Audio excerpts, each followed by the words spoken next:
آپ نے ایک بہت اہم مسئلہ چھیڑا ہے اور بہت گہرا. انسان کے اندر شہوت اس کی بھڑک اٹھی ہے، وہ تو اپنی تسکین چاہیے. سوال ہے کہ کیا یہ ہر انسان جو ہے یہ اللہ تعالیٰ کی طرف سے آلریڈی یہ بات طے شدہ ہے کہ جو وہ عمل کر رہا ہے کہ وہ آلریڈی وہی عمل کرے گا؟ کچھ عمل کرتا ہے انسان دنیا میں آنے کے بعد، کیا وہ پہلے سے طے شدہ؟ کیا دعا موت کی گھڑی کو بھی ٹال سکتی؟ حیوانی وجود میں حیوانی تقاضے سارے ہیں. جو ایک گھوڑے کے اندر تقاضے ہیں وہ ہمارے اندر بھی موجود. کیا وہ پیدا ہو رہا ہے؟ نہیں ہو رہا. کیوں نہیں ہو رہا؟ بہت پھر وہی بات. یوں تو یہ موضوع جو ہے قرآن مجید میں بہت پھیلا ہوا ہے منتشر مقامات پر.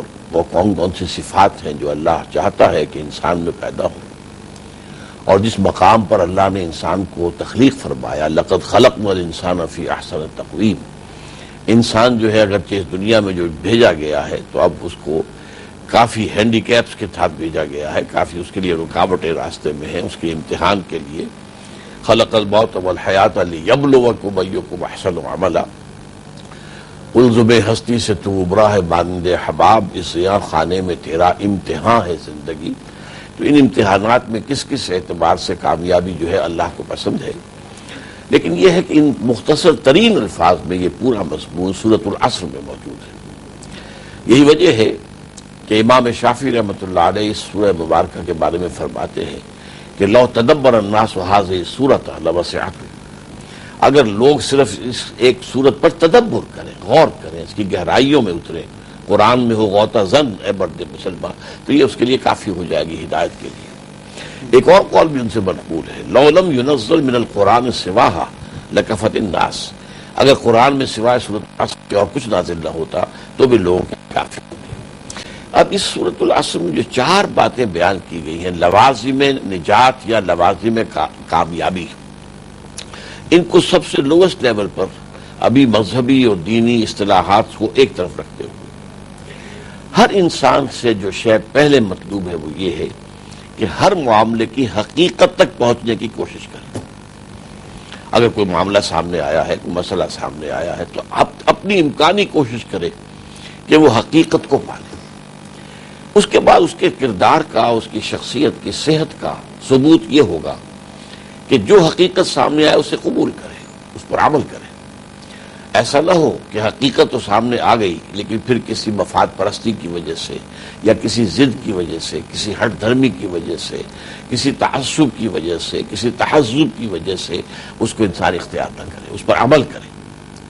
نمبر 3 یہ ہے کہ پھر یہ اس کا مبلغ بھی بن کر کھڑا ہو جائے، اسے عام کرے، لوگوں تک پہنچائے، لوگوں سے شیئر کرے، جو بھی کچھ اسے ملا ہے وہ لوگوں کے اندر تقسیم کرے. اور اس میں اگر ریزنٹمنٹ ہو، اس لیے کہ حق جو ہے اکثر جیسا کہ عربی کہاوت ہے الحق برٌ، حق کڑوا ہوتا ہے، تو بسا اوقات لوگوں میں برداشت نہیں کیا جا سکتا اور اس پر پھر آزمائشیں آتی ہیں، پھر مخالفتیں آتی ہیں، پھر سزا ہوتی ہے، پھر قید و بند بھی ہو سکتی ہے، پھر پھانسی کا تختہ بھی ہو سکتا ہے.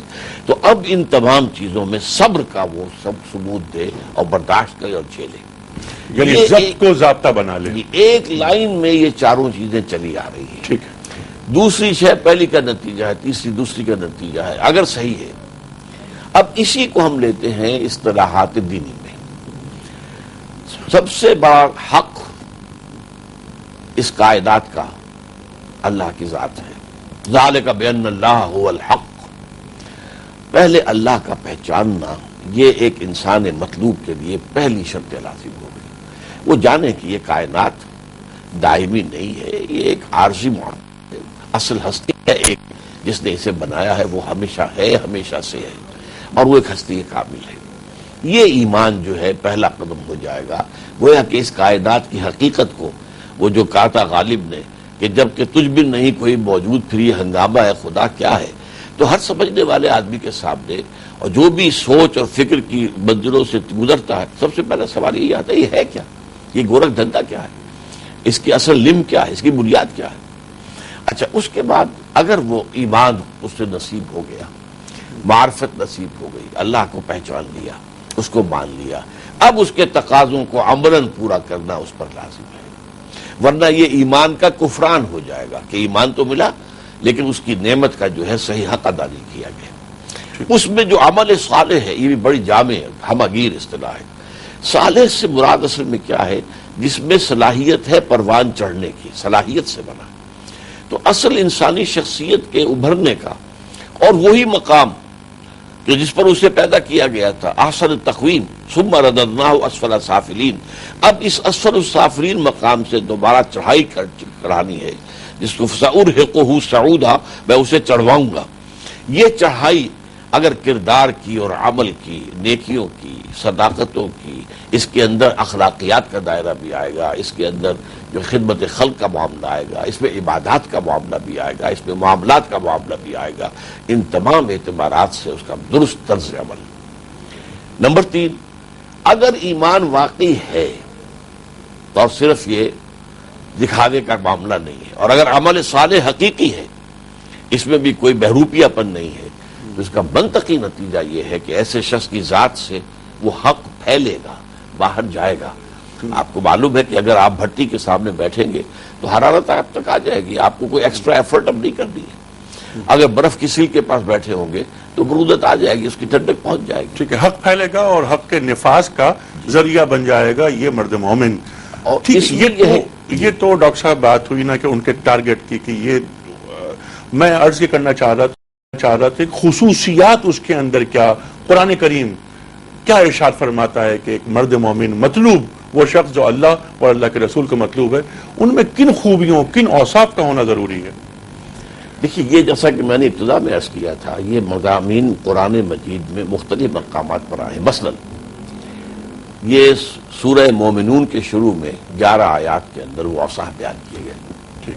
قد افلح المؤمنون الذین هم فی صلاتهم خاشعون والذین هم عن اللغو معرضون والذین هم للزکاة فاعلون والذین هم لفروجهم حافظون الا علی ازواجهم او ما ملکت ایمانهم فانهم غیر ملومین.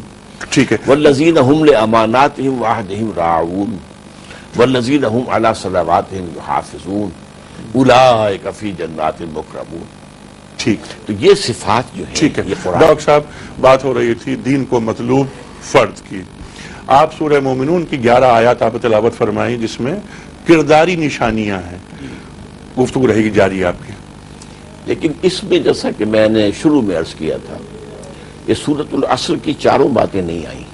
جی، پہلی 2 باتیں آئی ہیں، ایمان اور عمل صالح، اور اس میں پھر یہ کہ عبادات کا معاملہ. ٹھیک. لیکن سورۃ العصر کی جو 2 آخری چیزیں ہیں وہ پھر ایک ہائر لیول پر اہم تر ہیں. حق کا اعلان کرنا، حق کا اعتراف کرنا، حق کو برپا کرنا، حق کو عام کرنا، حق کو پھیلانا، اسے آپ دعوت اللہ کہہ لیں. سب سے بڑا حق تو اللہ کی ذات ہے. ٹھیک ہے، اسے آپ امر بالمعروف کہہ لیں، اسے آپ نہی عن المنکر کہہ لیں. لیکن اللہ کے ضمن میں بھی سب سے بڑا حق کیا ہے کہ یہ کائنات اس کی ہے، یہ زمین اس کی ہے، اس پر اس کا حکم چلنا چاہیے. بالکل، اس کے لیے کھڑے ہو جانا. ٹھیک ہے، بالکل. للہ ما فی السماوات والارض. جی، اچھا، یہ تو بن گیا ایک مرد مومن اور اس کا کام شروع ہو گیا. میرا سوال آپ سے یہ تھا ڈاکٹر صاحب کہ یہ فرد پیدا کیسے ہوتا ہے؟ یہ فرد پیدا ہوتا ہے بطن ایمان سے. اور ایمان کیسے پیدا ہوتا ہے؟ دیکھیے، ایمان ایک پوٹینشل ایمان ہر انسان کے دل میں موجود ہے، پوٹینشل. اور وہ جو روح ہے جو پھونکی گئی ہے انسان میں، جس نے اسے انسان بنایا ہے، جو آدم میں پھونکی گئی تھی تو وہ مسجود ملائک بنے ہیں. اور حدیث نبوی میں ہے کہ جب بچہ رحم مادر میں 120 دن کا ہوتا ہے تو پھر اس میں آ کر وہ روح، یرسل الملک، فرشتہ بھیجا جاتا ہے جو اس میں روح پھونکتا ہے. وہ روح دل میں ہے. اس روح میں اللہ کی معرفت بھی پوٹینشلی موجود ہے، اللہ کی محبت بھی موجود ہے. اب لیکن دنیا میں جب آدمی آتا ہے تو مادی دنیا کے اندر گھر کر اور مادی معاملات کے اندر اتنا مصروف اور مشغول ہو جاتا ہے کہ وہ اپنی روح کی اس گواہی کی طرف توجہ نہیں دے پاتا. اب اللہ کا کلام نازل ہوتا ہے. ان کو بھی آیات کہا گیا، نشانیاں. انہیں فقرے نہیں کہا گیا، ورس نہیں کہا گیا، سینٹنس نہیں کہا گیا، آیات، نشانیاں. یہ در حقیقت اس بات کی علامت ہے کہ آپ کو جیسے کسی چیز کو دیکھ کر کوئی اور شے یاد آ جائے، وہ اس کی علامت ہوتی ہے. آپ کو آپ کے کسی عزیز دوست نے کسی وقت کوئی بہت اعلیٰ قلم دیا تھا، آپ نے وہ لے کر رکھ دیا سنبھال کر صندوق کے اندر، بہت عرصے تک آپ گزر گیا، اب نہ دوست یاد ہے نہ قلم یاد ہے، اتفاقاً وہی ٹرنک کھلا اور قلم سامنے آیا، دوست یاد آ گیا۔ اس اعتبار سے قرآن کہتا ہے کہ ایک تو آیات آفاقیہ موجود ہیں آسمانوں میں اور زمین میں، اور ایک آیت تمہارے اپنے اندر موجود ہے، اور ایک آیت یہ قرآن کی آ گئی ہے۔ یہ تمہارے اندر کے جو پوٹینشل ایمان ہے اسے ایکچوئل کی شکل دے گی، اور پھر قلب جو ہے منور ہو جائے گا اس نور ایمان کے ساتھ۔ یہاں سے بات آگے چلے گی، اسی لیے سورۃ العصر میں پہلے ایمان ہے، سورۃ التین میں الا الذین آمنوا وعملوا الصالحات، ایمان کے بغیر تو بات شروع نہیں ہوتی۔ اگر انسان بھٹک رہا ہے اس کائنات ہی کے بارے میں، اسے یہ پتہ ہی نہیں میں ہوں کون، کہاں سے آیا ہوں۔ وہ جو کہتے ہیں، بڑا پیارا شعر ہے کہ سنی حکایت ہستی تو درمیان سے سنی، نہ ابتدا کی خبر ہے نہ انتہا معلوم۔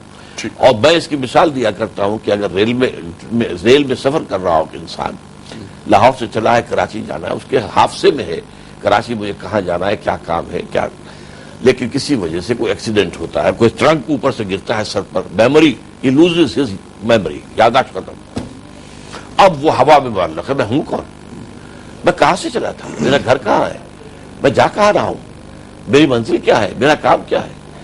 یہ کیفیت ہے اس انسان کی جسے اس کائنات کا مبدأ و معاد کا علم نہیں ہے۔ یہ اصطلاح ہے اور یہ ایک کتاب ہے، رسالہ ہے مجدد الفسادی رحمۃ اللہ علیہ کا، مبدأ و معاد، ابتدا اور انتہا، اس کا علم ہمیں حاصل ہوتا ہے۔ انا للہ و انا الیہ راجعون، ہم اللہ ہی کے ہیں، اسی کے پاس سے آئے ہیں، اسی کی طرف لوٹ جانا ہے۔ یہ ایمان در حقیقت جو پوٹینشل ایمان، جو ایکچوئل ایمان بنتا ہے آفاقی انفسی آیات اور آیات قرآنیہ کے ذریعے سے، یہ ہے در حقیقت جڑ اور بنیاد جہاں سے کردار سازی ہوگی، وہ کردار سازی ہوتی ہے۔ اچھا ڈاکٹر صاحب، آپ ہی کی بات کو آگے بڑھاتے ہوئے کہ قرآن کریم کا مختلف اسلوب ہے انسان کے تعلق سے، مومن کے تعلق سے جو مخاطبت ہوتی ہے، ان الانسان لفی خسر کی جیسا آپ نے بات فرمائی سورہ عصر میں، تکریم بھی ہو رہی ہے انسانیت کی اور انسان کی۔ سورہ 3 کے بھی آپ نے بات کی تھی، لقد خلقنا الانسان فی احسن تقویم ثم رددناہ اسفل سافلین قد افلح من زکاہا وقد خاب من دساہا۔ پھر بات ہو رہی ہے کہ ان الانسان لربہ لکنود، ناشکرا بھی ہے، جھگڑالو بھی ہے، عجلت پسند بھی ہے۔ کہیں کہیں انسان کی جو تکریم ہے وہ بہت بلند ہو رہی ہے قرآن کریم میں، کہیں اسے اسفل السافلین تک پہنچا دیا گیا۔ یہ جو اسلوب ہے قرآن کریم کا، اس کی ذرا وضاحت فرمائیے۔ یہ آپ نے ایک بہت اہم مسئلہ چھیڑا ہے اور بہت گہرا ہے۔ یہ بات جو ہے آپ نے تو ایک اور انداز میں کہی ہے، لیکن یہ کہ کوئی شخص قرآن مجید کا مخالف یا نہ ماننے والا اسے قرآن میں تضاد کا نام دے گا کہ احسن تقویم بھی ہے، وَلَقَدْ كَرَّمْنَا بَنِي آدَمَ وَحَمَلْنَاهُ فِي الْبَرِّ وَالْبَحْرِ بھی ہے، پھر وہی ظلوم اور جہول بھی ہے، وہی عجولہ بھی ہے، جلد باز بھی ہے۔ تو یہ کیا ہے؟ یہ گتھی سلجھتی ہے اس سے کہ انسانی شخصیت دو حصوں پر مشتمل ہے۔ ایک اس کا حیوانی وجود ہے جو خاکی ہے، زمین سے بنا ہے، قرآن بھی یہی کہتا ہے، مٹی سے بنایا گیا، سائنس بھی یہی کہتی ہے کہ ساحل سمندر پر مٹی اور پانی کا امتزاج ہوتا رہا اور اس سے جو دلدل بنی وہاں سے حیات ارضی کا آغاز ہوا ہے۔ تو اس سے جو انسان یہاں آ گیا اور اس سے جو وجود بنا ہے، اس کے اندر وہ ساری صفات جو ہیں وہ یہ ہیں کہ یہ جلد باز بھی ہے، یہ لالچی بھی ہے، اس سرشت کے اندر انسان کی حیوانیت کے تقاضے یہ ہیں، ظلوم بھی ہے، جہول بھی ہے۔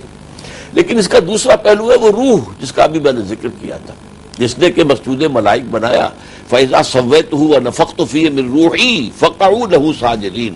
تو اے فرشتوں، جب میں اپنی اس مخلوق کو، اس انسان کو تیار کر دوں، نوک پلک سوار دوں اور اس میں اپنی روح میں سے پھونک دوں تو گر پڑنا اس کے سامنے سجدے میں۔ وہ روح ہمارے اندر ہے، یہ ہے اعلیٰ علیین والی چیز ہے، یہ وہ شے ہے کہ جس کو احسن تقویم ہے، یہ فرشتوں سے بلند تر ہے، اور جنات تو خیر بہت نیچے رہ جاتے ہیں اور حیوانات جو ہیں زمین کے وہ بھی بہت نیچے رہ گئے، یہ تو فرشتوں سے بالا تر ہے۔ تو اس اعتبار سے اب اس کو دو الفاظ سے میں تعبیر کرتا ہوں۔ ایک ہے فطرت، فطرت کا تعلق روح سے، روحانی وجود سے۔ ایک جسے ہم کہہ دیں گے خلقت یا فارسی میں سرشت، یہ ہمارے حیوانی وجود سے متعلق ہے۔ حیوانی وجود میں حیوانی تقاضے سارے ہیں، جو ایک گھوڑے کے اندر تقاضے ہیں وہ ہمارے اندر بھی موجود ہیں. ہمیں بھی کھانے کو چاہیے, اسے بھی چاہیے, ہمارا بھی بقائے نسل کا ایک معاملہ ہے, ان کا بھی ہے. یہ سب کچھ چیزیں جو ہے انہیں درکار ہے, ہمیں بھی درکار ہے. اور یہ جو اینیمل انسٹنکٹس ہیں جنہیں فرائڈ کہتا ہے, اڈ اینڈ لیبیڈو, یہ اندھے بہرے ہیں. یہ نہیں جانتے کہ کیا خیر ہے کیا شر ہے.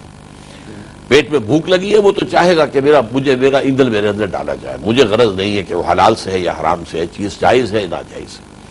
انسان کے اندر شہوت اس کی بھڑک اٹھی ہے, وہ تو اپنی تسکین چاہے گی. سینشوئل گریٹیفیکیشن اس کا تقاضا ہے, اسے اس سے غرض نہیں ہے کہ جائز راستہ ہے یا ناجائز راستہ. تو یہ ساری صفات جو آتی ہے نچلی, یہ در حقیقت ہمارے اس حیوانی وجود کی ہے. ٹھیک ہے. اور انسان کو یہ بتا دیا گیا کہ خیر اور شر میں کیا امتیاز ہے, اور اس کے لیے سب سے جو بہترین اور اعلیٰ ترین جو درس ملتا ہے ہمیں وہ قرآن کریم سے ملتا ہے. اس میں تھوڑا سا اضافہ کر دوں جناب. خیر اور شر کی بنیادی پہچان وہ فطرت انسانی میں موجود ہے.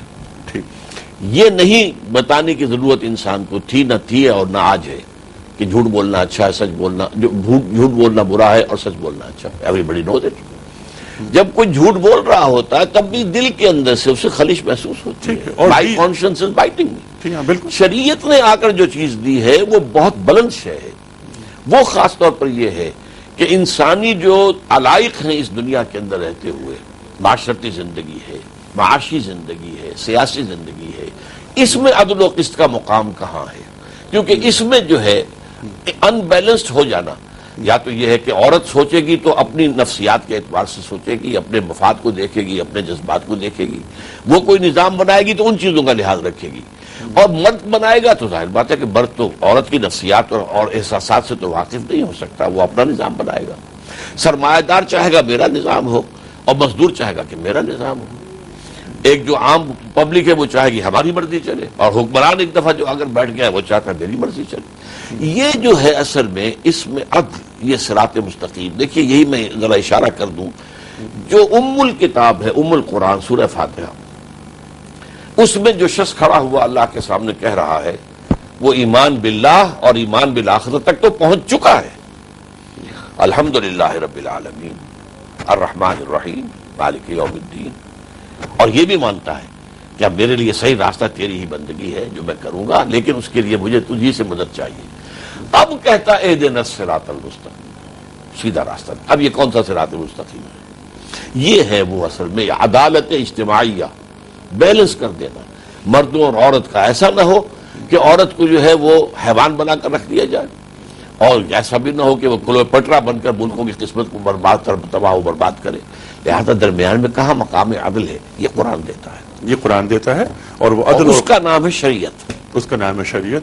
اور عدل اور قسط کے بغیر مرد و مومن کے اندر وہ صفات پیدا ہی نہیں ہو سکتی جو خدا کو مطلوب ہیں. ڈاکٹر صاحب آگے چلتے ہیں. ایک معاشرہ ہے جسے جدید انسان نے ترتیب دیا ہے, اور اس معاشرے سے ایک فرد برآمد ہوتا ہے.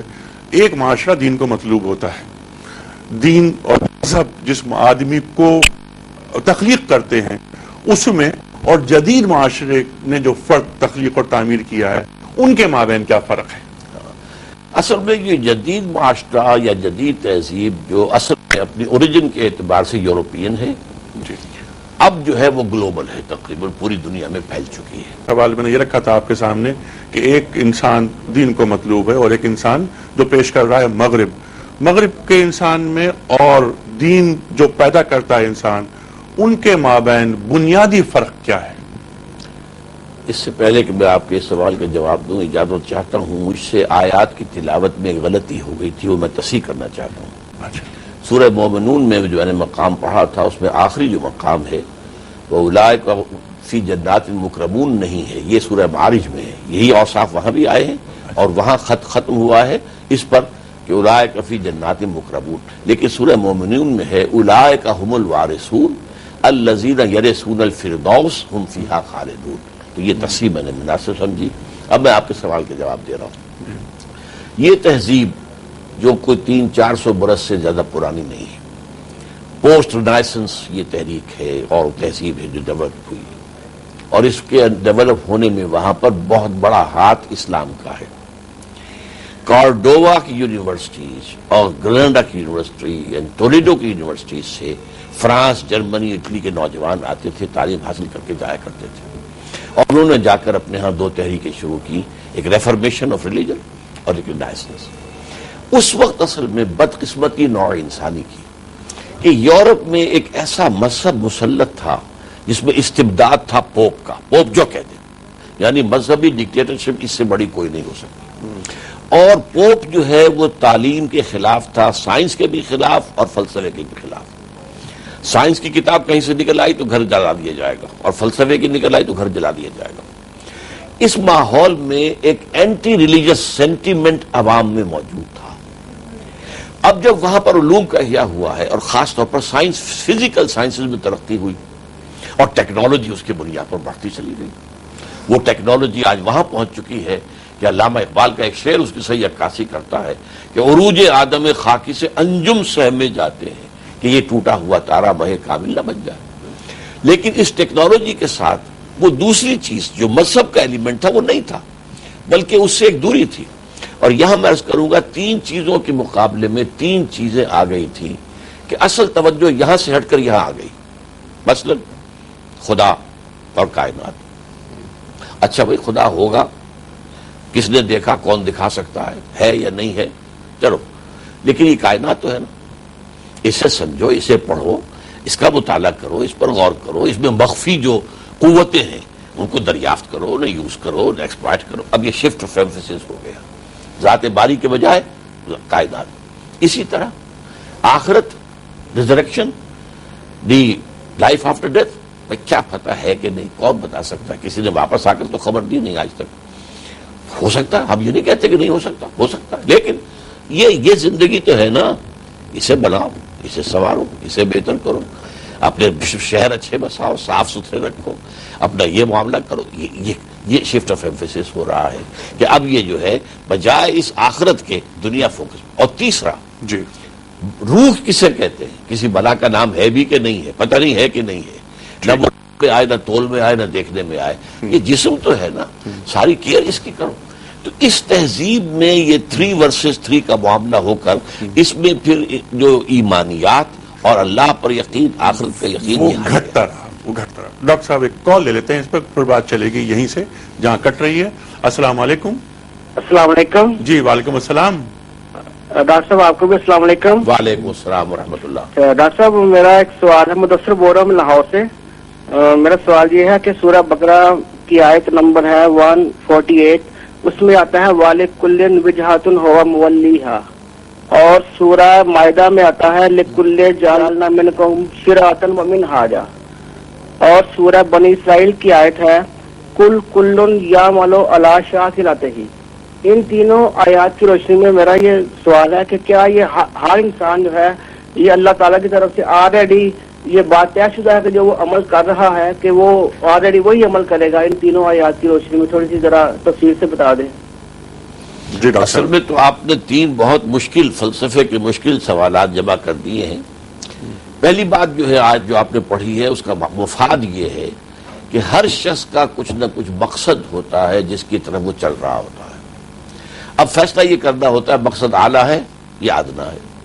اگر اعلیٰ مقصد ہوگا تو شخصیت بھی اعلیٰ وجود میں آئے گی، ادنا ہے تو شخصیت بھی ادنا آئے گی۔ تو ہر ایک کا ایک ہدف ہے جس کی طرف کہ وہ پیش قدمی کر رہا ہے۔ یہ تو ہے پہلی آیت۔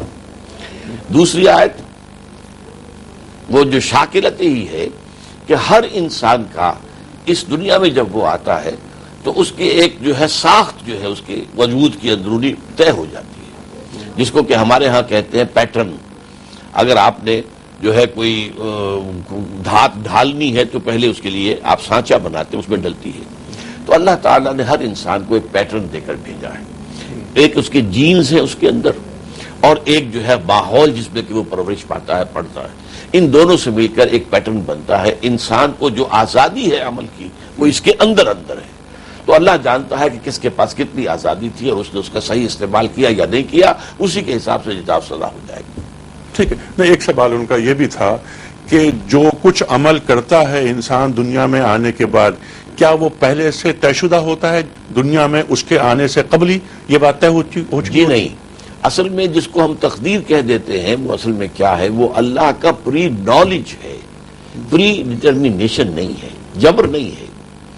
جیسے کہ آپ کسی شخص کے بارے میں کوئی اندازہ کریں کہ اس وقت اب آگے یہ کام یہ کرے گا، آپ کا اندازہ، بچے کے بارے میں خاص طور پر آپ اندازہ کر لیتے ہیں اور آپ کا اندازہ صحیح نکلتا ہے، لیکن بچے نے آپ کے جبر کے تحت تو کام نہیں کیا، وہ تو اس نے خود کیا۔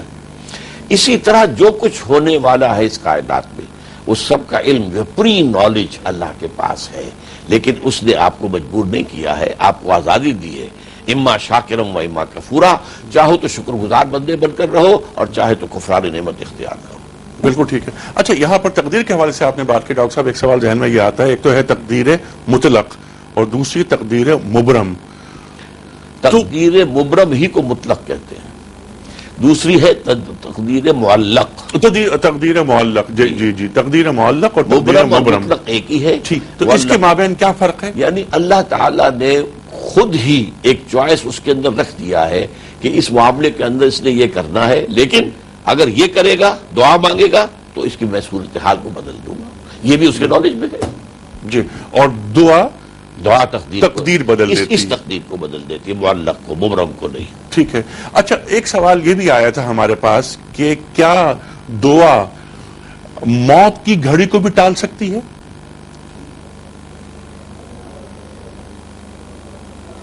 میں اس کا جواب کوئی حق میں نہیں دے سکتا، میرے نزدیک نہیں۔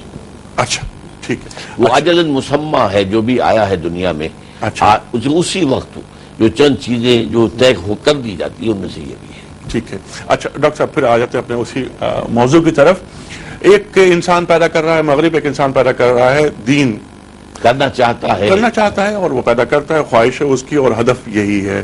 اچھا، آپ نے فرمایا تھا کہ 3 چیزیں مغرب کے پاس ہیں، نکال دی گئی ہیں، جس میں تو آخرت ایک بہت بڑی چیز ہے۔ ہم مسلمان دنیا میں جو مسلمان افراد پیدا ہوتے ہیں، پھر تربیت ہوتی ہے ان کی، کیا ہم دنیا اور آخرت کے مابین کوئی تطبیق کر پائے ہیں؟ پہلی بات تو یہ ہے کہ بدقسمتی سے، جیسا کہ اس سے پہلے بھی میں نے عرض کیا ہے، وہ یقین والا ایمان ہمارے پاس ہے ہی نہیں، اللہ ماشاءاللہ بہت کم لوگ ہیں۔ اچھا، وقلیل ما ہم، یہی سوال آپ سے ہوگا۔ اس وقت بریک سے قبل بات ہو رہی تھی، آپ نے فرمایا کہ آخرت کا تصور مغرب سے نکل گیا۔ ہم موازنہ کر رہے تھے کہ مغرب کا تصور انسان اور دین کا تصور انسان، کیا بنیادی فرق ہے ان میں؟ سوال یہ رکھا تھا میں نے آپ کے سامنے کہ آخرت ٹھیک ہے وہاں سے نکل گیا، مغرب کی معاشرت سے، ان کے تصور انسان سے، لیکن مسلم معاشرت میں جو تصور ہے آخرت کا اور دنیا کا، کیا اس میں کوئی تطبیق پیدا کر پائے؟ موجودہ جو مسلمان دنیا میں ہیں اس وقت، ان کی عظیم اکثریت کے بارے میں یہ بات پہلے کہہ چکا ہوں ایک نشست میں، کہ وہ یقین والے ایمان سے تہی دست ہیں، بہراور نہیں ہیں۔ ایک قانونی ایمان ہے جو وربل اٹسٹیشن، زبان سے ایک گواہی دینا، اشہد ان لا الہ الا اللہ واشہد ان محمد رسول اللہ، اور یہ کہ میں مانتا ہوں آمنت باللہ وملائکتہ وکتبہ ورسلہ والیوم الآخر والقدر خیرہ وشرہ من اللہ تعالی والبعث بعد الموت، لیکن ان پر یقین نہیں ہے۔ نتیجہ کیا نکلا ہے کہ یہ تو عقائد کی ایک پوٹلی ہے، ہمارے دماغ کے اندر ایک جگہ رکھی ہوئی ہے، اس لیے کہ عقائد ہیں یہ، اس پر یقین ہمیں حاصل نہیں ہے۔ اب جو خلا پیدا ہوا ہے وہ مغرب ہی کا فلسفہ آج چھایا ہوا ہے۔ میں نے شروع میں آج کہا تھا کہ یہ تہذیب اپنے اوریجن کے اعتبار سے یورپین ہے، اس وقت جو ہے وہ پورے عالم پر چھا گئی ہے، پورے گلوب کے اوپر چھا گئی ہے یہ تہذیب جو ہے، اور مسلمان اس سے مستثنیٰ نہیں ہے۔ ہمارا بھی اکثریت، عظیم اکثریت انہی میٹیریل ویلیوز کے تحت زندگی گزار رہی ہے مسلمانوں کی، کہ جو وہ گزار رہے ہیں، بلکہ ہم حسرت سے انہیں دیکھتے ہیں کہ وہ کم سے کم دنیا میں تو ہم سے اچھے ہیں، ہم تو دنیا میں بھی رہ گئے پیچھے۔ اس اعتبار سے مسلمانوں کا معاملہ بڑا اس پہلو سے اس وقت تشویش طرف ہے کہ وہ یقین والا ایمان نہیں ہے، بلکہ قرآن مجید میں جو سورہ حجرات کی آیت میں نقشہ کھینچا گیا، قالت الاعراب آمنا قل لم تؤمنوا ولکن قولوا اسلمنا ولما يدخل الایمان فی قلوبکم، یہ بدو دعویٰ کر رہے ہیں کہ ہم ایمان لے آئے۔ اے نبی سے کہہ دیجئے تم ایمان ہرگز نہیں لائے ہو، یوں کہہ سکتے ہو کہ اس مسلمان ہو گئے اور ابھی تک ایمان تمہارے دلوں میں داخل نہیں ہوا۔ ہماری عظیم اکثریت اس سٹیج پر زندگی گزار رہی ہے. ٹھیک. اچھا، اور مغرب میں تو ٹوٹلٹی کے ساتھ یہ بات کہی جا سکتی ہے کہ ان کے تصور آخرت اس انداز سے نہیں ہے، بلکہ ایک سیکولر معاشرت کھڑی ہو چکی ہے. ٹھیک ڈاکٹر صاحب. اچھا، سوال یہ ہے کہ اگر مغرب میں موجود افراد اپنے اندر وہ مومنانہ شان پیدا کر لیتے ہیں جو دین کو مطلوب ہے، تو پھر مسلمانوں اور غیر مسلموں کے مابین، یعنی مغربی معاشرہ اور دینی معاشرہ، اگر کوئی دینی معاشرہ ہے تو ان کے مابین ہم آہنگی پیدا ہونے کے لیے کیا آسانیاں نہیں پیدا ہو جائیں گی؟ ہم آہنگی تو پیدا نہیں ہوگی. بات تو یہ ہوگی اگر وہاں بھی کچھ لوگ ایسے پیدا ہو جائیں جن میں کہ وہ یقین حقیقی موجود ہو اور عمل صالح حقیقتاً موجود ہو، تو وہاں کے لوگوں میں بھی یہ چیز سرایت کرے گی. ٹھیک ہے، یہ بات وہاں پھیلے گی. ٹھیک ہے. اس حوالے سے لیکن اسلام ہے اور وہاں کا معاشرہ جو ہے وہ اپنی جن ویلیوز پر کھڑا ہے وہ علیحدہ ہے. ٹھیک ہے. لیکن ترقی کے جو انہوں نے اسٹیجز طے کیے، وہ جو زینے طے کر کے آگے بڑھے، وہ مادی ترقی کم از کم انہوں نے حاصل کی. ہمارے پاس نہ مادی ترقی ہے اور نہ روحانی ترقی کی. ٹھیک. صحیح. اچھا ڈاکٹر صاحب، جیسے ہم دوبارہ اسی بات پہ آتے جو آپ نے بات فرمائی، قد افلح من زکاہا کا تعلق روح سے ہے، روحانی وجود سے ہے. ایک جسے ہم کہہ دیں گے خلقت یا فارسی میں سرشت، یہ ہمارے حیوانی وجود سے متعلق ہے. حیوانی وجود میں حیوانی تقاضے سارے ہیں. جو ایک گھوڑے کے اندر تقاضے ہیں وہ ہمارے اندر بھی موجود ہیں. ہمیں بھی کھانے کو چاہیے، اسے بھی چاہیے. ہمارا بھی بقائے نسل کا ایک معاملہ ہے، ان کا بھی ہے. یہ سب کچھ چیزیں جو ہے انہیں درکار ہے، ہمیں بھی درکار ہے. اور یہ جو اینیمل انسٹنکٹس ہیں جنہیں فرائڈ کہتا ہے اڈ اینڈ لیبیڈو، یہ اندھے بہرے ہیں. یہ نہیں جانتے کہ کیا خیر ہے کیا شر ہے. پیٹ میں بھوک لگی ہے وہ تو چاہے گا کہ میرا ایندھن میرے اندر ڈالا جائے. مجھے غرض نہیں ہے کہ وہ حلال سے ہے یا حرام سے ہے، چیز جائز ہے ناجائز ہے. انسان کے اندر شہوت اس کی بھڑک اٹھی ہے، وہ تو اپنی تسکین چاہے گی. سینشوئل گریٹیفیکیشن اس کا تقاضا ہے. اسے اس سے غرض نہیں ہے کہ جائز راستہ ہے یا ناجائز راستہ. تو یہ ساری صفات جو آتی ہے نچلی، یہ در حقیقت ہمارے اس حیوانی وجود کی ہے. ٹھیک ہے. اور انسان کو یہ بتا دیا گیا کہ خیر اور شر میں کیا امتیاز ہے، اور اس کے لیے سب سے جو بہترین اور اعلیٰ ترین جو درس ملتا ہے ہمیں، وہ قرآن کریم سے ملتا ہے. اس میں تھوڑا سا اضافہ کر دوں. جناب، خیر اور شر کی بنیادی پہچان وہ فطرت انسانی میں موجود ہے. ٹھیک. یہ نہیں بتانے کی ضرورت انسان کو تھی، نہ تھی اور نہ آج ہے، کہ جھوٹ بولنا اچھا ہے، سچ بولنا جھوٹ بولنا برا ہے اور سچ بولنا اچھا ہے. Everybody knows it. جب کوئی جھوٹ بول رہا ہوتا ہے تب بھی دل کے اندر سے اسے خلش محسوس ہوتی ہے. مائی کانشنس از بائٹنگ. بالکل. شریعت نے آ کر جو چیز دی ہے وہ بہت بلند شے ہے. وہ خاص طور پر یہ ہے کہ انسانی جو علائق ہیں اس دنیا کے اندر رہتے ہوئے، معاشرتی زندگی ہے، معاشی زندگی ہے، سیاسی زندگی ہے، اس میں عدل و قسط کا مقام کہاں ہے؟ کیونکہ اس میں جو ہے ان بیلنسڈ ہو جانا، یا تو یہ ہے کہ عورت سوچے گی تو اپنی نفسیات کے اعتبار سے سوچے گی، اپنے مفاد کو دیکھے گی، اپنے جذبات کو دیکھے گی. وہ کوئی نظام بنائے گی تو ان چیزوں کا لحاظ رکھے گی. اور مرد بنائے گا تو ظاہر بات ہے کہ مرد تو عورت کی نفسیات اور احساسات سے تو واقف نہیں ہو سکتا، وہ اپنا نظام بنائے گا. سرمایہ دار چاہے گا میرا نظام ہو اور مزدور چاہے گا کہ میرا نظام ہو. ایک جو عام پبلک ہے وہ چاہے گی ہماری مرضی چلے، اور حکمران ایک دفعہ جو اگر بیٹھ گیا وہ چاہتا ہے میری مرضی چلے. یہ جو ہے اصل میں اس میں عدل، یہ صراط مستقیم. دیکھیے یہی میں ذرا اشارہ کر دوں، جو ام الکتاب ہے، ام القرآن، سورہ فاتحہ، اس میں جو شخص کھڑا ہوا اللہ کے سامنے کہہ رہا ہے وہ ایمان باللہ اور ایمان بالآخرت تک تو پہنچ چکا ہے. الحمدللہ رب العالمین الرحمن الرحیم مالک یوم الدین. اور یہ بھی مانتا ہے کہ اب میرے لیے صحیح راستہ تیری ہی بندگی ہے جو میں کروں گا، لیکن اس کے لیے مجھے تجھی سے مدد چاہیے.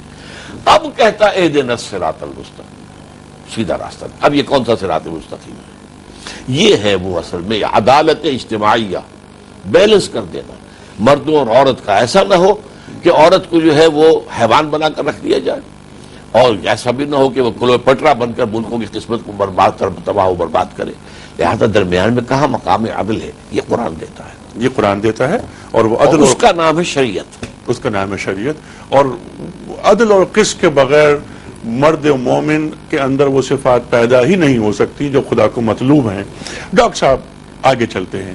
ایک معاشرہ ہے جسے جدید انسان نے ترتیب دیا ہے، اور اس معاشرے سے ایک فرد برآمد ہوتا ہے. ایک معاشرہ دین کو مطلوب ہوتا ہے.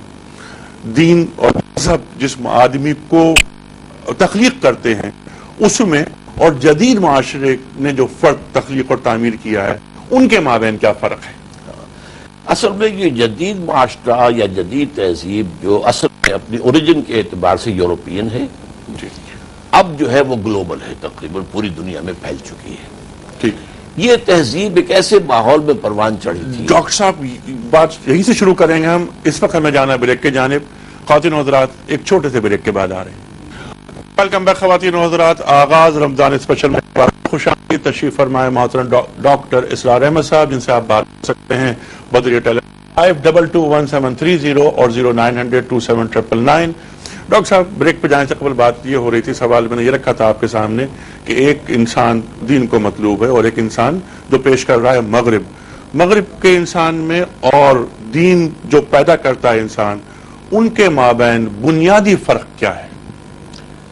اس سے پہلے کہ میں آپ کے اس سوال کا جواب دوں، اجازت چاہتا ہوں، مجھ سے آیات کی تلاوت میں ایک غلطی ہو گئی تھی، وہ میں تصحیح کرنا چاہتا ہوں۔ اچھا، سورہ مومنون میں جو میں نے مقام پڑھا تھا، اس میں آخری جو مقام ہے وہ اولئک فی جنات مکرمون نہیں ہے، یہ سورہ معارج میں ہے۔ یہی اوصاف وہاں بھی آئے ہیں اور وہاں خط ختم ہوا ہے اس پر کہ اولئک فی جنات مکرمون، لیکن سورہ مومنون میں ہے اولئک هم الوارثون الذین یرثون الفردوس هم فیہا خالدون۔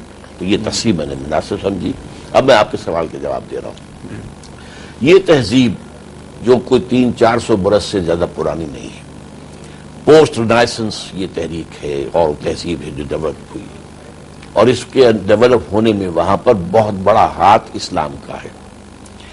کارڈووا کی یونیورسٹیز اور گریناڈا کی یونیورسٹی اور ٹولیڈو کی یونیورسٹیز سے فرانس، جرمنی، اٹلی کے نوجوان آتے تھے، تعلیم حاصل کر کے جایا کرتے تھے، اور انہوں نے جا کر اپنے ہاں 2 تحریکیں شروع کی، ایک ریفرمیشن آف ریلیجن اور ایک رینائسنس۔ اس وقت اصل میں بدقسمتی نوع انسانی کی کہ یورپ میں ایک ایسا مذہب مسلط تھا جس میں استبداد تھا پوپ کا، پوپ جو کہتے ہیں، یعنی مذہبی ڈکٹیٹرشپ اس سے بڑی کوئی نہیں ہو سکتی، اور پوپ جو ہے وہ تعلیم کے خلاف تھا، سائنس کے بھی خلاف اور فلسفے کے بھی خلاف۔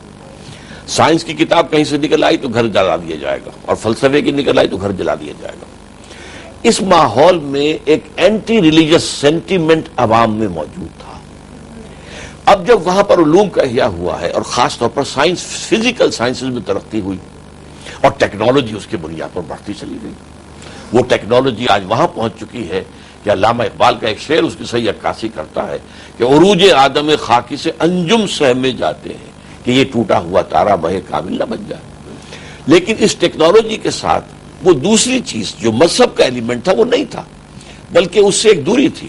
اور یہاں میں عرض کروں گا 3 چیزوں کے مقابلے میں 3 چیزیں آ گئی تھیں کہ اصل توجہ یہاں سے ہٹ کر یہاں آ گئی، مثلا خدا اور کائنات۔ اچھا بھائی خدا ہوگا، کس نے دیکھا، کون دکھا سکتا ہے یا نہیں ہے، چلو، لیکن یہ کائنات تو ہے نا، اسے سمجھو، اسے پڑھو، اس کا مطالعہ کرو، اس پر غور کرو، اس میں مخفی جو قوتیں ہیں ان کو دریافت کرو، انہیں یوز کرو، انہیں ایکسپلائٹ کرو۔ اب یہ شفٹ آف ایمفیسس ہو گیا، ذات باری کے بجائے کائنات۔ اسی طرح آخرت، resurrection, the life after death, کیا پتہ ہے کہ نہیں، کون بتا سکتا ہے، کسی نے واپس آ کر تو خبر دی نہیں آج تک۔ ہو سکتا ہے، ہم یہ نہیں کہتے کہ نہیں ہو سکتا، ہو سکتا ہے، لیکن یہ زندگی تو ہے نا، اسے بناؤ، اسے سنوارو، اسے بہتر کرو، اپنے شہر اچھے بساؤ، صاف ستھرے رکھو، اپنا یہ معاملہ کرو۔ یہ شفٹ آف ایمفیسس ہو رہا ہے کہ اب یہ جو ہے بجائے اس آخرت کے دنیا فوکس۔ اور تیسرا، جی، روح کسے کہتے ہیں، کسی بلا کا نام ہے بھی کہ نہیں ہے، پتہ نہیں ہے کہ نہیں ہے، نہ وہ میں آئے، نہ تول میں آئے، نہ دیکھنے میں آئے، یہ جسم تو ہے نا، ساری کیئر اس کی کرو۔ تو اس تہذیب میں یہ 3 ورسز 3 کا معاملہ ہو کر اس میں پھر جو ایمانیات اور اللہ پر یقین، آخرت کا یقین، وہ گھٹتا رہا۔ ڈاکٹر صاحب ایک کال لے لیتے ہیں، اس پر پھر بات چلے گی یہیں سے جہاں کٹ رہی ہے۔ السلام علیکم۔ السلام علیکم۔ جی وعلیکم السلام۔ ڈاکٹر صاحب آپ کو بھی السلام علیکم۔ وعلیکم السلام ورحمۃ اللہ۔ ڈاکٹر صاحب میرا ایک سوال ہے، مدثر بول رہا ہوں لاہور سے۔ میرا سوال یہ ہے کہ سورہ بقرہ کی آیت نمبر ہے 148، اس میں آتا ہے وَلِكُلٍّ وِجْهَةٌ هُوَ مُوَلِّيهَا، اور سورہ مائدہ میں آتا ہے لِكُلٍّ جَعَلْنَا۔ کہا ہم یہ سمجھتے ہیں کہ صاحب ہمیں فلاح حاصل ہو رہی ہے تزکیے کی وجہ سے، جو کچھ تزکیہ ہم کرتے ہیں، یہ فلاح سے مراد کیا ہے؟ بہت پیارا سوال کیا جا آپ نے. فلاح عربی زبان میں کہتے ہیں کسی چیز کو چیر کر کچھ نکالنا، اسی لیے کسان کو فلاح کہتے ہیں. فارمرز کی موومنٹ جو ہے ایجپٹ میں، فلاحین تحریک جو ہے، وہ کون ہے؟ کسان اپنے ہل کی نوک سے زمین کو چیرتا ہے، دھرتی کو، اس میں سے پھر اس کے اندر جو نباتاتی صلاحیت ہے وہ ابھر کر سامنے آتی ہے. انسان کا میں نے عرض کیا تھا کہ ڈوئل اس کا ایگزسٹنس ہے، میٹیریل ایگزسٹنس اور وہ جو اس کے اندر روح ہے. یہ میٹیریل ایگزسٹنس چھایا ہوا ہے، اس کے اوپر لپٹا ہوا ہے. چنانچہ مجھے تو اپنشد کا ایک جملہ معلوم ہوتا ہے قرآن مجید کی آیت کی ترجمانی ہے. قرآن مجید میں فرمایا گیا سورۃ الحشر میں، وَلَا تَكُونُوا كَالَّذِينَ نَسُوا اللَّهَ فَأَنسَاهُمْ أَنفُسَهُمْ أُولَٰئِكَ هُمُ الْفَاسِقُونَ. ان لوگوں کے مانند نہ ہو جانا جنہوں نے خدا کو بھلا دیا تو اللہ نے انہیں اپنے آپ سے غافل کر دیا، اور یہی لوگ پھر فاسق و فاجر ہیں. یہ کس سے غافل ہوتا ہے انسان؟ اپنے بدن کے تقاضوں سے تو کبھی غافل نہیں ہوتا. جو بھی تقاضا ہوتا ہے پورا کرتا ہے. کھانے کو پیٹ مانگتا ہے، دیتا ہے، بھاگ دوڑ کرتا ہے، چھوٹی سی پن سے نکل آئے بھاگ کر ڈاکٹر کے پاس پہنچ جاتا ہے. تو بدن کے تقاضوں سے تو ظاہر بات ہے کہ وہ غافل نہیں، اس روح سے غافل ہوتا ہے. اسی کو اپنشد میں کہا گیا ہے، بڑا پیارا جملہ ہے، مین in his ignorance identifies himself with the material sheets which encompass his real self. وہ ریئل سیلف تو اندر ہے، اس کے گرد یہ لبادہ ہے جو کہ حیوانی وجود کا ہے. اس کو پھاڑ کر اس اصل اپنے وجود کو برآمد کرنا، اور پھر جب وہ پیدا نکلتا ہے زمین سے تو 2 بتیاں ہیں، اور اس کے بعد جو ہے وہ پودا بنے گا، وہ درخت شاندار جو ہے درخت بن سکتا ہے. جی تو سب سے پہلے ڈاکٹر صاحب آپ ہی کی بات کو آگے بڑھاتا ہے. مجھے جس طرح آپ نے اپنشد کا یہ جملہ بیان فرمایا، ایک کسی بہت بڑے مجسمہ ساز کا فقرہ مجھے یاد آ رہا ہے کہ مجسمہ تو پتھر کے اندر چھپا ہوا ہوتا ہے، میں فاضل پتھر الگ کر دیتا ہوں. یہ مولانا روم کی مثنوی میں ہے. اچھا، مولانا روم کی مثنوی میں. ٹھیک، صحیح بات. جی آپ کی بات رہے گی جاری. تو میں یہ کر رہا تھا کہ پھر وہاں سے اصل میں یہ جو فلاح حاصل ہوتی ہے، اس لیے قرآن سارے اوصاف بیان کر کے کہتا ہے اولئک هم المفلحون، یہ لوگ ہوں گے کہ جو فلاح پا جائیں گے. وہاں پہ ہمارے پاس کوئی ایک لفظ ہے نہیں جو اس پورے فینومینن کو جو ہے بیان کر سکے جو میں نے آپ کے سامنے رکھا ہے. اپنے مادی وجود میں سے اپنی حقیقی روحانی وجود کو برآمد کرنا اور اسے پروان چڑھانا، یہ ہے در حقیقت انسان کی کامیابی کا راز. ٹھیک ہے. اچھا، اس کے پیرامیٹرز کیا ہوں گے؟ اب یہ کامیابی کا راز آپ نے بیان فرما دیا، اور اپنے تزکیہ وغیرہ تمام چیزیں، ایمانیات، لیکن اس کے کچھ پیرامیٹرز ہوں گے نا؟ جیسے ہم اس کے پیرامیٹرز 2 ہیں اہم. اچھا، ایک بندگی، اللہ کو پہچانا ہے تو bow down, prostrate before him, obey him. Number 1، اس میں ساری احکام شریعت آ جائیں گے، سارے اخلاقیات آ جائیں گے. یہ اللہ کی بندگی ہے. اور اس سے اوپر اللہ کے گواہ بن کر کھڑے ہو جاؤ، اللہ کے دین کی گواہی دو، اللہ کے دین کو قائم کرو، پوری زندگی جہاد بن جائے، جد و جہد ہو. یہ دوسرا حصہ ہے. ان دونوں کمپوننٹس کو جمع کیا جائے تو مرد مومن بنتا ہے. ورنہ صرف عبادت گزار، تہجد گزار، ذکر و اذکار کرنے والا اور شغل و جو ہے مراقبہ کرنے والا، یہ ایک یکم کی شخصیت، یہ انسان مطلوب نہیں ہے. یعنی وہ پرستش کی طرف تو جاتی ہے بات، لیکن اطاعت کی جانب نہیں جا رہی. جیسے کہ اقبال نے کہا ہے، یا وسعت افلاق میں تکبیر ہو اللہ، یا خاک کی آغوش میں تسبیح و مناجات. وہ مسلک مردان خداگاہ خدا مست، اور یہ مذہب ملا و جمادات و نباتات. اور اس سے بھی زیادہ خوبصورت انداز میں فارسی میں انہوں نے کہا ہے، مقام بندگی دیگر، مقام عاشقی دیگر. یہ نوری سجدہ بھی خواہی، ز خاکی بے شزا خواہی، چنا خود را نگہ داری کہ بائیں بے نیازیہا، شہادت بر وجود خود کہ خون دوست نہ خواہی. تو چاہتا ہے کہ تیرے دوست اولیاء وہ اپنی جانیں دے کر اور تیری شہادت دیں، تیری گواہی دیں، تیری توحید کی، تیری صفات کمال کی، تیرے دین کی. تیرے عدل و انصاف کی اپنے عمل سے، اپنے قول سے، انفرادی سطح پر، اجتماعی سطح پر گواہی دیں، چاہے گردن کٹوانی پڑ جائے۔ کردار کی سطح پر۔ اب آپ نے ذکر کیا ڈاکٹر صاحب، بہت اقبال کا ذکر آپ کرتے ہیں، مجھے بھی اچھا لگتا ہے، میرا ہیرو بھی اقبال ہے۔ اقبال فرماتے ہیں کہ صوفی کی طریقت ہے فقط مستی احوال، ملا کی شریعت ہے فقط مستی گفتار، وہ مرد مجاہد نظر آتا نہیں مجھ کو، ہو جس کی رگ و پے میں فقط مستی کردار۔ تو کردار مطلوب ہے، اور یہ راز کسی کو نہیں معلوم کہ مومن قاری نظر آتا ہے حقیقت میں ہے قرآن۔ اچھا ڈاکٹر صاحب، اسی بات کو آگے لے کے چلتے ہیں۔ ہمارے پاس جو مطلوبہ معیار ہے اور جو دین کو مطلوب ہے، وہ طے شدہ بات ہے کہ حتمی طور پر رسول کریم صلی اللہ علیہ وآلہ وسلم ہمارے لیے تا قیامت آپ کا اسوہ مشعل راہ ہے۔ اطاعت کی طرف جاتی ہے بات بعض اوقات، اور بعض اوقات پرستش کی جانب چلی جاتی ہے۔ رسول کریم صلی اللہ علیہ وآلہ وسلم سے تعلق کی جو بنیاد ہے ہماری، یعنی جو ایک روحانی تعلق، وہ دین کو جو مطلوب فرد ہے، اس کے اندر وہ روحانی تعلق کیسے پیدا ہوتا ہے؟ کیسے پیدا ہوگا؟ وہ تو ایک تو قرآن مجید جو مجسم تفسیر ہے، اور جس کی تفسیر مجسم ہے محمد صلی اللہ علیہ وسلم، ٹھیک، جس طرح اتنے گہرے جائیں گے، اور ایک سیرت کا مطالعہ جس میں کہ ہمیں واقعتاً ایک گوشت پوشت کا بنا ہوا انسان بھی نظر آتا ہے، اس کے اندر وہ انسانی عواطف و جذبات بھی ہیں، میلانات بھی ہیں۔ انہوں نے کبھی اپنے آپ کو سپر ہیومن کے حصے سے پیش نہیں کیا، بلکہ یہ کہ دنیا میں رہو، بازار سے گزرا ہوں، خریدار نہیں ہوں، میرا تمہاری اس دنیا سے کیا سروکار ہے؟ مالی ولی دنیا انما بری کا راکب استظل تحت شجرۃ ثم راح فترکھا، مجھے تمہاری اس دنیا سے کیا سروکار ہے؟ پھر مثال اس مسافر کسی ہے جو تھوڑی دیر کے لیے سستانے کے لیے درخت کے نیچے بیٹھتا ہے سائے میں، تو وہ چھوڑتا چلتا بلتا اپنی منزل لیتا ہے۔ تو اس اعتبار سے ڈاکٹر صاحب کیونکہ وقت بہت کم ہے، میں چاہتا ہوں کہ فوکس کر لیں کچھ باتیں۔ میرا سوال یہ تھا کہ جیسا آپ فرماتے ہیں، اور میں آپ کی بات سے اتفاق کرتا ہوں کہ عبادات وغیرہ کا مجموعہ بن کے رہ گیا ہے دین ہمارا، اور ہم عبادات ہی کو دین سمجھ رہے ہیں۔ ایک چیز کا مجھے اضافہ کرنے دیا، آپ نے جو بات کہی تھی اس میں اضافہ کر دوں۔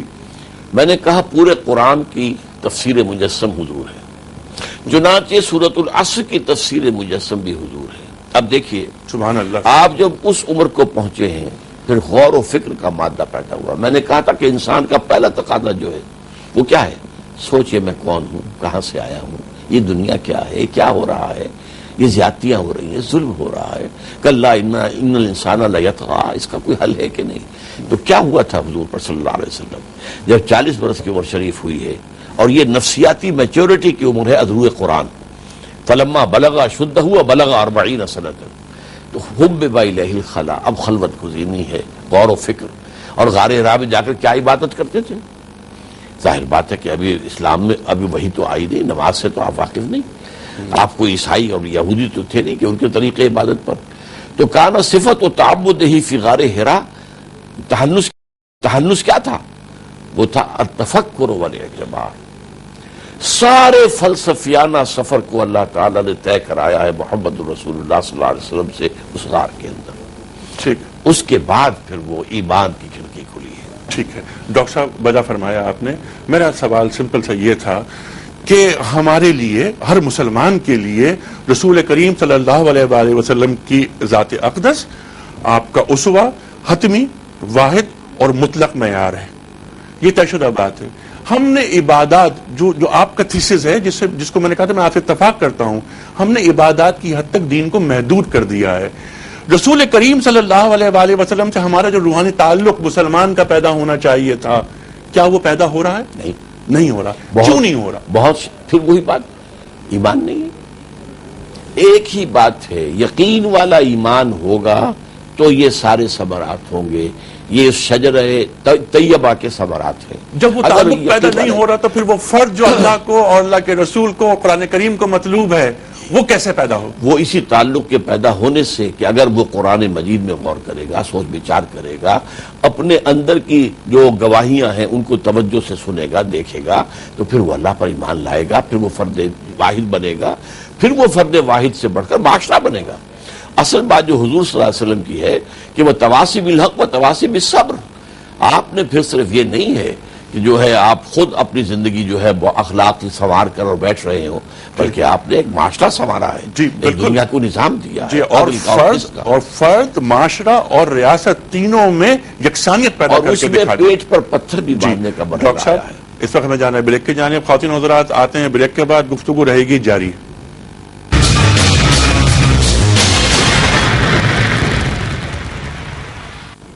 ویلکم بیک خواتین حضرات. آغاز رمضان اسپیشل میں ایک بار پھر خوش آمدید. تشریف فرمائے محترم ڈاکٹر اسرار احمد صاحب. ڈاکٹر صاحب تفصیلی گفتگو آپ سے مسلسل ہو رہی ہے. آج 8واں دن ہے، یہ بھی آخری منٹ چل رہے ہیں ہمارے. 6 بجے ہم پروگرام ختم کر دیں گے.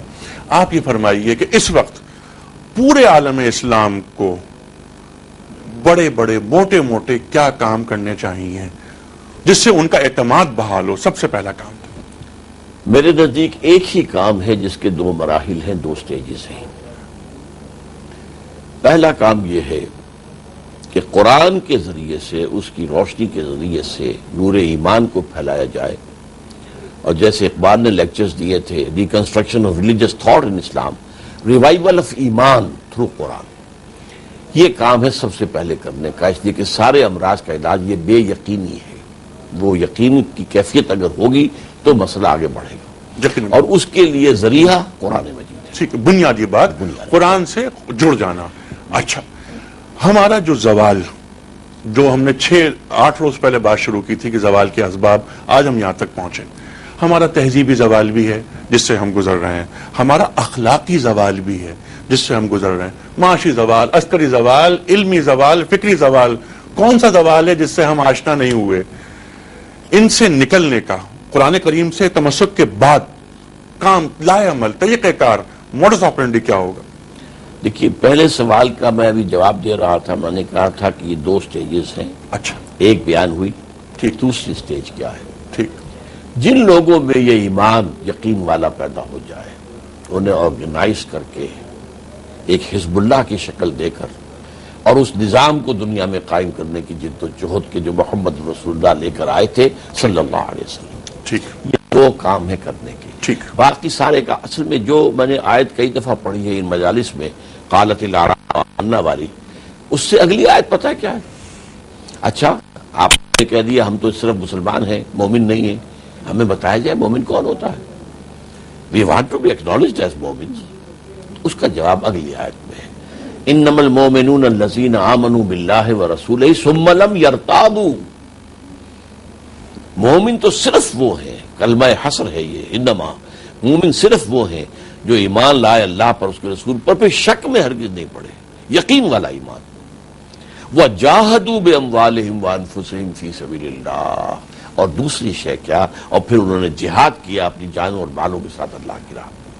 یہ ہے 2 نکاتی لائحہ عمل مسلمانوں کا جو اللہ تعالی نے تجویز کیا ہے. لیکن ہوگا تبھی جب وہ یقین والا ایمان ہمارے اندر پیدا ہوگا. ٹھیک ہے. باقی یہ کہ ہمارے زوال میں سے مثلا اخلاقی زوال ہے. جی. ہمارے ہاں اسلام میں اخلاق کی بنیاد کیا بنتی ہے؟ اللہ پر یقین اور آخرت کی جزا و سزا. اچھا، اگر وہ ایمان یقین نہیں ہے تو ہمارے پاس اخلاق کی بنیاد ہی کوئی نہیں ہے، کیونکہ اوروں کے پاس کچھ اور بنیادیں ہیں. نیشنلزم ہے، اپنی قوم کی محبت ہے، اپنے ملک کی محبت ہے. وہ پوری دنیا کو دھوکہ دے دیں گے، اپنی قوم کو دھوکہ نہیں دیں گے. وہ اپنے ہاں ایک کتے کے اوپر ظلم برداشت نہیں کریں گے، چاہے دوسری جگہ پر جا کر وہ پوری آبادیاں جو ہے وہ ختم کر دیں. یہ جو ایک نیشنلزم ہے، نیشنلسٹک ایتھکس، یہ ان کے ہاں ہے. کچھ نہ کچھ بنیاد تو ہے نا. ہمارے ہاں تو پھر ایک طرح کا ویکوم ہے. اگر ایمان نہیں ہے تو پھر کوئی اور بنیاد ہے نہیں ہمارے پاس. نیشنلزم میں ہم بلیو نہیں کرتے، زمین کو ہم پوجتے نہیں ہیں، زمین ہمارے نزدیک مقدس نہیں ہے. یہ زمین کو پوجنا نہیں چاہیے جو کہ پوجتے ہیں، وغیرہ وغیرہ جو آپ نے باتیں فرمائی. یہ تو ایک آئیڈیلز ہیں جن کی تلاش ہے ہمیں. ڈاکٹر صاحب بجا فرمایا آپ نے. اس سے کون انکار کرے گا کہ قرآن کریم پہ عمل کرنا چاہیے، ایمان پیدا کرنا چاہیے، اور جو قرآن کریم کو جو آیات آپ نے تلاوت فرمائی اس سے ظاہر ہے کوئی شخص اس سے ڈینائی نہیں کر سکتا.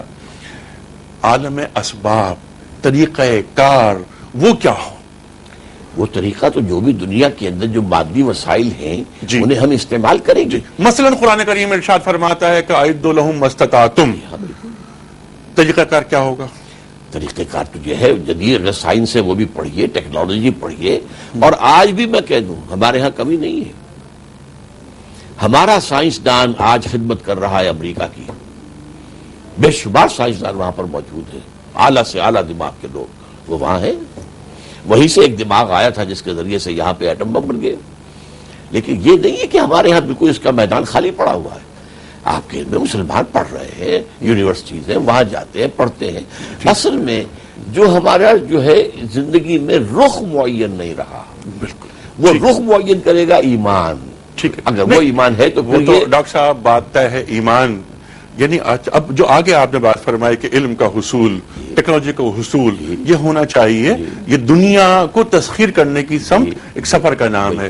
گویا ہمارے ایک ہاتھ میں قرآن کریم، دوسرے ہاتھ میں سائنس، اور سر پر کلمہ طیبہ کا تاج ہو. بالکل ٹھیک تعبیر ہے. ٹھیک بالکل ٹھیک. اچھا اب ہم آگے بڑھتے ہیں. آپ نے فرمایا کہ ہمارے پاس سائنسدان ہیں اور امریکہ میں اور جانے کیا کیا. اس وقت جو زمینی حقائق ہیں وہ آپ ان سے واقف ہیں؟ اس وقت دنیا کی 500 بڑی جو جامعات ہیں، یونیورسٹیز دنیا کی، اس میں سے الحمدللہ ایک بھی کسی بھی مسلمان ملک سے متعلق نہیں ہے. نمبر 1.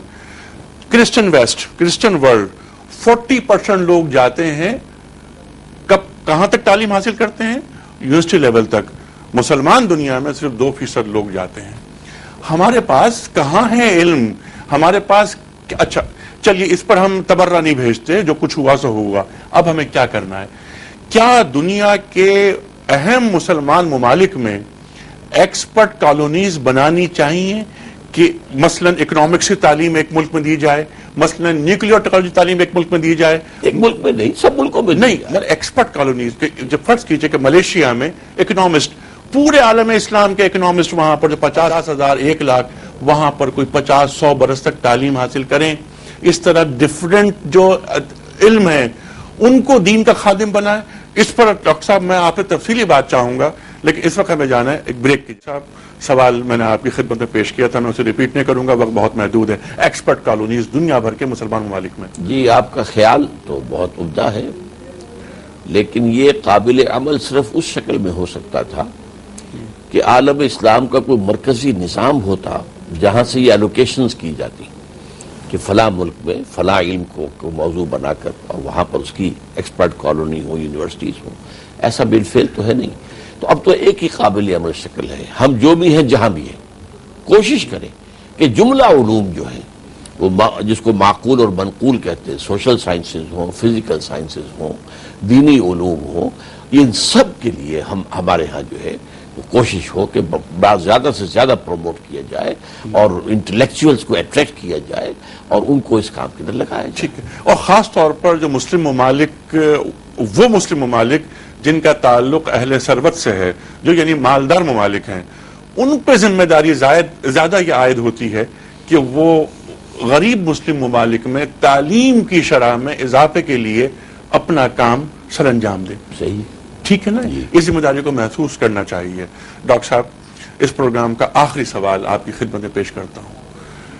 بلکہ اقبال یاد آتے ہیں. اقبال نے فرمایا تھا کہ عید کے تعلق سے وہ فرماتے ہیں کہ عید آزاداں شکوہ ملک و دین، شکوہ ملک و دین، اور عید محکومہ گروہ مومنین، ہجوم مومنین، ہجوم مومنین. ڈاکٹر صاحب یہ فرمائیے کہ یہ ہم شکوہ ملک و دین کی طرف جا رہے ہیں یا ہجوم مومنی؟ یعنی شوال کا چاند ہم سے کیا تقاضا کر رہا ہے؟ کسی اور شاعر کا یہ مصرع سنا رہا ہوں کہ ہلال عید ہماری ہنسی اڑاتا ہے. واقعہ یہ ہے کہ وہ شکوہ ملک دین کی طرف تو ہماری پیش رفت نہیں ہو رہی.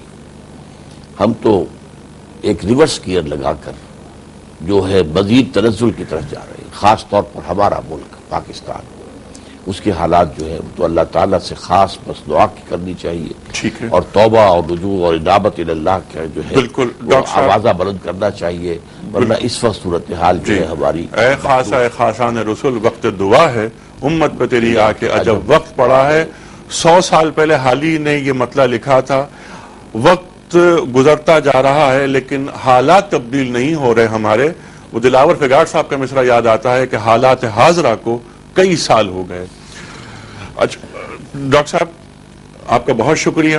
یہ پروگرام آپ نے جو دعا کی بات کی کہ دعا ہم سب کو کرنی چاہیے، اور اس پروگرام کے اختتامی کلمات بھی آپ ہی ادا کریں گے اور دعا آپ فرمائیں گے. ڈاکٹر صاحب دعا کے لیے درخواست ہے. الحمدللہ الذی ہدانا لہذا وما کنا لنہتدی لولا ان ہدانا اللہ. کل حمد کل ثنا کل شکر صلی اللہ کی ہے جس نے ہمیں ہدایت عطا فرمائی، اور ہم ہرگز ہدایت یافتہ نہ ہو سکتے اگر اللہ ہمیں ہدایت نہ دیتا. ربنا لا تزغ قلوبنا بعد اذ ہدیتنا وہب لنا من لدنک رحمہ. اے اللہ جو ہدایت تو نے عطا فرمائی ہے اب اس پر استقامت عطا فرما، اب ہمارے دلوں کو کج نہ ہونے دے. اے اللہ تیرے نبی نے ہمیں بتایا ہے کہ تمام انسانوں کے دل تیری دو انگلیوں کے مابین ہیں، تو جدھر چاہتا ہے پھیر دیتا ہے. ہمارے دلوں کو ایمان کی طرف، تقوی کی طرف، جوش جہاد کی طرف، ذوق شہادت کی طرف پھیر دے. اے اللہ تیری عطا کردہ یہ مملکت، یہ سلطنت خدا داد پاکستان، اے اللہ ہمیں توفیق دے. ہم سے بہت کوتاہی ہوئی ہے، ہم نے 60 سال 62 سال گزار دیے اور تیرے اس ملک میں تیرے دین کا بول بالا نہیں ہو پایا ہے، تیرے نبی کی شریعت نافذ نہیں ہو پائی ہے. اللہ ہمیں توفیق دے، ہمیں مہلت بھی دے دے، توفیق بھی عطا فرما کہ ہم نظام خلافت علی منہاج النبوہ سب سے پہلے پاکستان میں قائم کریں، اور پھر یہ کہ وہ دنیا بھر کے لیے ایک مشعل بن جائے ہدایت کا، اور پھر پوری دنیا میں خلافت علی منہاج النبوہ جس کی خبر دی ہے تیرے نبی نے صلی اللہ علیہ وسلم دنیا میں قائم ہو جائے. اللہم اغفر لنا ولآبائنا ولأمہاتنا ولجمیع المؤمنین والمؤمنات والمسلمین والمسلمات الاحیاء منہم والاموات انک سمیع مجیب الدعوات. اللہم ربنا تقبل منا صیامنا وقیامنا فانک خیر المتقبلین برحمتک یا ارحم الراحمین. ڈاکٹر صاحب آپ کا بہت شکریہ. خواتین و حضرات، آج 29واں پروگرام ہم نے ARY کراچی اسٹوڈیو سے آپ کی خدمت میں پیش کیا. خواتین و حضرات، امکان غالب یہ ہے کہ آج چاند ہو جائے گا. اگر کل عید ہوتی ہے تو آج کا پروگرام آخری پروگرام ہے، اور اگر چاند نظر نہیں آتا تو ہم کل ایک نئے پینل کے ساتھ پروگرام کریں گے. خواتین و حضرات، جتنی دعائیں ڈاکٹر صاحب نے مانگی وہ پاکستان سے محبت اور دین سے محبت کا تقاضا تھی. خواتین و حضرات، ہم نے پورے پروگرامز میں جس ایک شاعر کو بار بار ریپیٹ کیا وہ تھے علامہ اقبال. علامہ اقبال فرماتے ہیں کہ ہے وہی تیرے زمانے میں امام برحق، ہے وہی تیرے زمانے کا امام برحق جو تجھے حاضر و موجود سے بیزار کرے. دے کہ احساس زیاں تیرا لہو گرما دے، فقر کی سان چڑھا کر تجھے تلوار کرے. موت کے آئینے میں تجھ کو دکھا کر رخ دوست زندگی تیرے لیے اور بھی دشوار کرے. خواتین و حضرات، اس امام کی ہمیں تلاش ہے، اس قیادت کی ہمیں تلاش ہے جو ہمیں لے کر آگے چلے. علامہ اقبال نے بہت پہلے کہا تھا کہ نکل کے صحرا سے جس نے روما کی سلطنت کو الٹ دیا تھا، سنا ہے میں نے یہ قدسیوں سے، وہ شعر پھر ہوشیار ہوگا. خواتین و حضرات، اسلام کا بول بالا ہوگا، اور یہ سب جو کوششیں یہاں ہوتی ہیں وہ اس لیے ہوتی ہیں کہ امت مسلمہ متحد ہو ایک نقطے پر، اور وہ نقطہ یہ ہے کہ محمد الرسول اللہ والذین معہ اشداء علی الکفار ورحماء بینہم. کفار پہ شدید ہیں ہم، لیکن آپس میں رحم دل. خواتین و حضرات، انشاءاللہ تعالی ہر رمضان میں ہم آتے رہیں گے اور اس قسم کی باتیں ہوتی رہیں گی. یہ باتیں غیر جانبدارانہ ہوتی ہیں، ذمہ دارانہ ہوتی ہیں، غیر متعصبانہ ہوتی ہیں.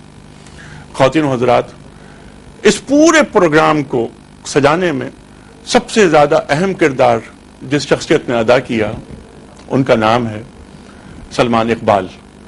خواتین و حضرات، سلمان اقبال ہر سال ماہ رمضان میں آغاز رمضان اسپیشل کو سجاتے ہیں، اور ان کی خواہش یہ ہوتی ہے کہ میڈیا کے ذریعے بات آگے پہنچے. اٹلی کا ایک بہت بڑا مفکر تھا بریخت، اس نے کہا تھا کہ سچائی وہاں تک جاتی ہے جہاں تک ہم اسے دھکیلتے ہیں. قرآن کریم ارشاد فرماتا ہے کہ بلغ ما انزل الیک، جو نازل ہوا سرکار دو عالم صلی اللہ علیہ وآلہ وسلم پر، اس کو پہنچا دیجئے.